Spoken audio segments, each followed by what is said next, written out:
Bonjour madame, je m'appelle Pablo Vaca et aujourd'hui je vais vous raconter le livre que j'ai choisi par Laurent Gounel qui est avec le titre L'homme qui voulait être heureux. C'est une œuvre qui a 20 chapitres et c'est une œuvre facile de lire et qui m'a fait plaisir et m'a touché aussi. Voyons quelle est l'histoire de l'œuvre que veut raconter. Ce livre nous raconte l'histoire d'un professeur, Julien, qui est allé passer ses vacances à Bali. Bali est une île située en Asie du Sud-Est. Et à la fin de son voyage, il décide d'aller voir un guérisseur dont il a entendu parler. Un homme qui guérissait le prix de ce que l'on avait.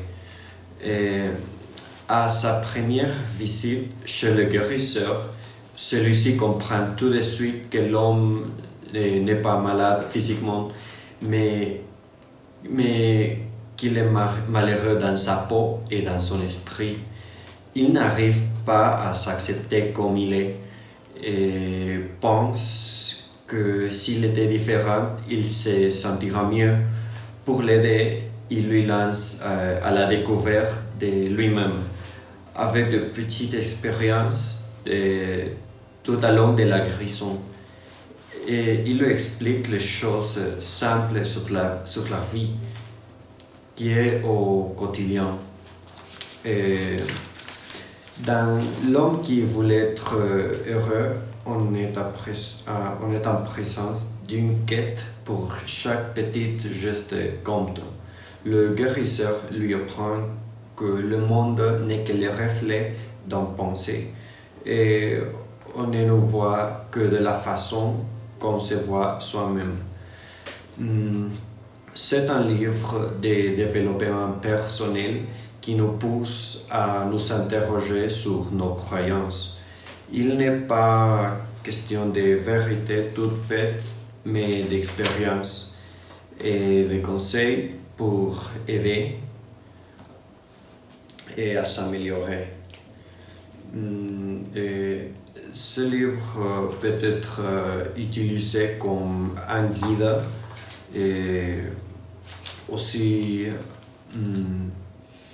le roman discute des principes très intéressants qui peuvent aider un homme à se découvrir et à réussir sa vie. Cependant, l'utilisation de quelques exemples inutiles et la simplification exagérée du dialogue ont impacté la qualité du roman. Et en plus, je ne suis pas d'accord sur quelques idées de l'auteur. Je fais la note que je donne au roman est 4 sur 5. Et c'est tout pour l'histoire. C'est une œuvre très intéressante. Et oui, m'a touché. On peut réussir dans la vie avec l'aide de cette histoire. Et donc, c'est tout, madame. Merci beaucoup. Au revoir.